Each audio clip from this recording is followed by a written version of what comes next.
participate. Leave no one behind. So A stands for always be respectful. So you need always be respectful with your classmate, not only B. So N stands for never disrupt other. So you need to listen to avoid disruption with your classmates. G stands for give your best effort. So G stands for give your best effort, especially to our activities, oral stations, and also to our meals. So E stands for engage and participate. So if is the same with energy, you need to be collaborate with your mates, especially to our activities. And last is L, leave no one behind. So you need to help each other. Are you okay, class? Yes, ma'am. Okay, very good. So what our class discussion? Anyone? Yes, Miss Emily. Translating English sentences and mathematical sentences vice versa. Okay, very good. So let's move on to our motivation. Entitled Equation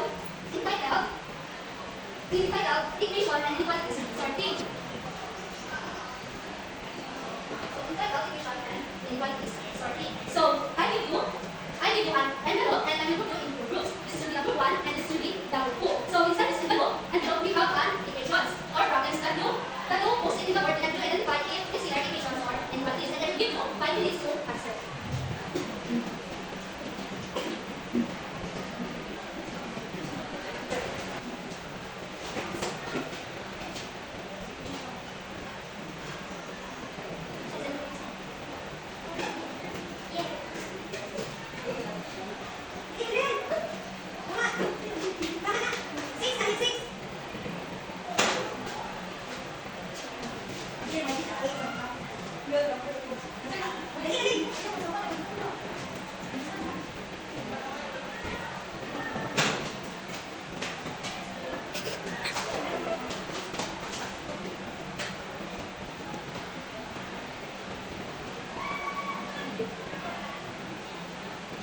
Okay, very good. All of you got the correct answer. So give yourself a round of applause, please. So what do you think is the connection to our activity to our new lesson? Anyone? Yes, I think the connection of our activity is our new lesson is about equation and equality. Okay, very good. Thank you so much. So how did your group work together to identify these either equations or inequalities? Yes, Miss Harriet, right? Remember? Very good. Thank you so much. So our topic for today is all about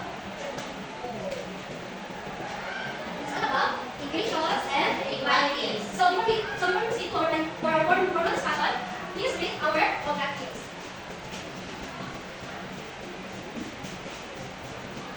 At the end of the lesson, the students should be able to define equations and inequalities, engage through active participation with your classmates, solve simple equations and inequalities. So for our next activity, entitled Math Mystery Kung Bakit. So with the same group, this will be the group 1 and this will be the group 2. And I will give you another and then another envelope. Inside the envelope, they have a riddle or clues and define whether given statement is either equation or inequalities. I give you 5 minutes to answer.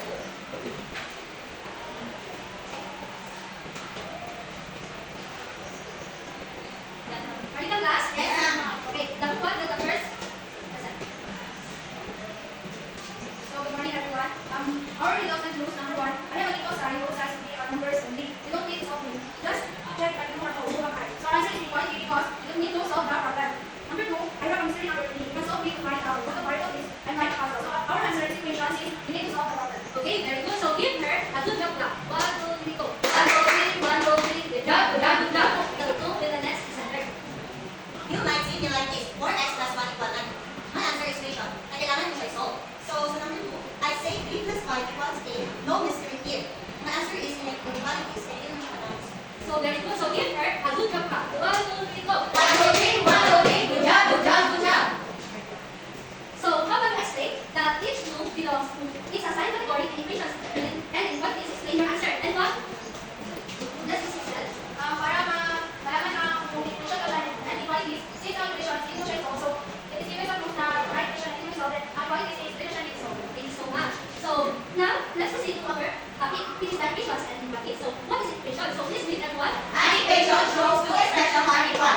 It always has an equal sign. So the equation, it always an equal sign. For example, 5x plus 2 equals 17. So the solution is 5x plus 2 minus 2 equals 17 minus 2. So first step is you need to subtract 2 from both sides, which is 5x plus 2 minus 2 equals 17 minus 2. Next step is 5x divided by 5 equals 15 equals 5. So the next step is you need to divide both sides by 5. So the final answer is x equals 3. Everybody have class? So now let's proceed to our inequalities.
equal to.